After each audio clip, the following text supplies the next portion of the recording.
আসসালামু আলাইকুম প্রিয় দিনী ভাই ও বোনেরা, আশা করি আল্লাহর রহমতে আপনারা সকলে আলহামদুলিল্লাহ অনেক ভালো আছেন। আমি আলহামদুলিল্লাহ অনেক ভালো আছি। আপনাদের যদি কেউ অবহেলা করে থাকে, দেখতে পারে না স্বামী অবজ্ঞা করে থাকে, ভালোবাসার মানুষটা আপনাকে দেখতে পারে না, ব্লক করে রেখেছে ফোনে, আপনার সাথে অবহেলা করতেছে, সেক্ষেত্রে আপনি এই আমলটি করতে পারেন। এই আমলটি করে অনেক উপকার পেয়েছে, আপনিও পাবেন।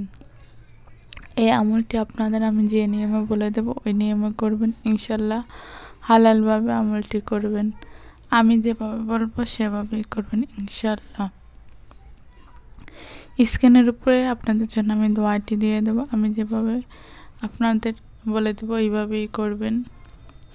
আপনাদের স্বামী যদি আপনার সাথে অবহেলা করে, নির্যাতন করে, আপনার স্ত্রী যদি পরকীয়া করে অথবা স্বামী যদি পরকীয়া করে, ভালোবাসার মানুষ যদি হঠাৎ করে আপনাকে ভুলে যায়, তাকে কাছে আনার জন্য দোয়া ইনশাল্লাহ আপনারা বাধ্য করতে পারবেন। আপনার কথা যদি না শুনে কথা শোনাইতে পারবেন।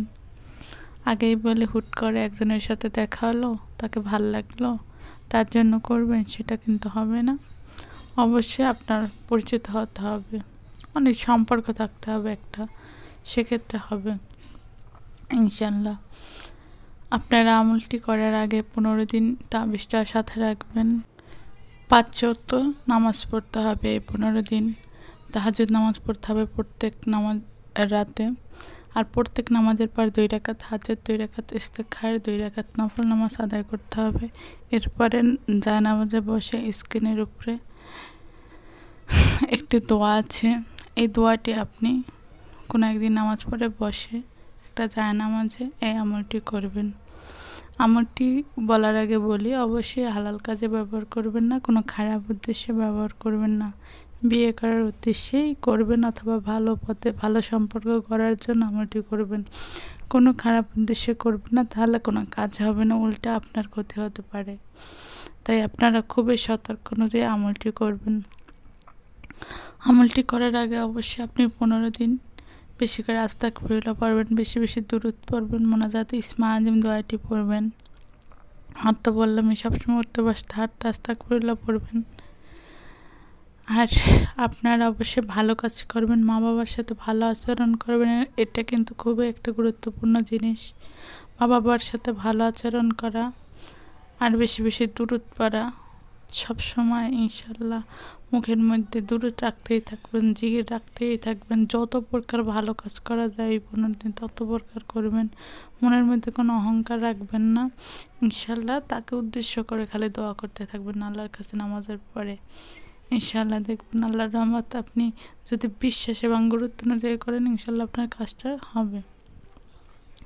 এখন আমি আপনাদের আমলটি সম্পর্কে বলবো। আমলটি সম্পর্কে বলার আগেই বলি, আপনি একটা পবিত্র স্থানে বসে এই কাজটি করবেন। উজু করার পরে একটা সাদা কাগজ নেবেন, একটা পবিত্র স্থানে বসবেন। সাদা কাগজের উপরে স্ক্রিনে একটি অক্ষর দেখতে পাচ্ছেন আরবি অক্ষরে, এই অক্ষরটা আপনি খুব সমানভাবে 1000 বার এই অক্ষরটা লিখবেন। সমানভাবে লেখার চেষ্টা করবেন, যদি একটু আকপিস হয় হবে।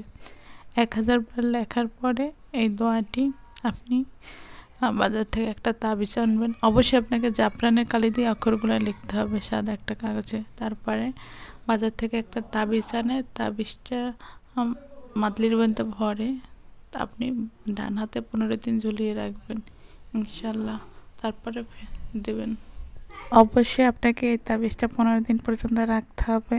আপনার কাজ 1 দিন হতে পারে, 2 দিন হতে পারে, 3 দিন হতে পারে। আমি যেভাবে নিয়মগুলো বলে দেবো ওইভাবেই করবেন, ইনশাল্লাহ কাজ হবে। অবশ্যই 15 দিন পর তাবিজটা খুলে এবং মাদলিটা খুলে আলাদা করে নদীতে বা পুকুরে ফেলিয়ে দেবেন। এইভাবে আমলটি করুন। আপনারা যে যার সমস্যা আছেন কমেন্টে জানান ইনশাল্লাহ।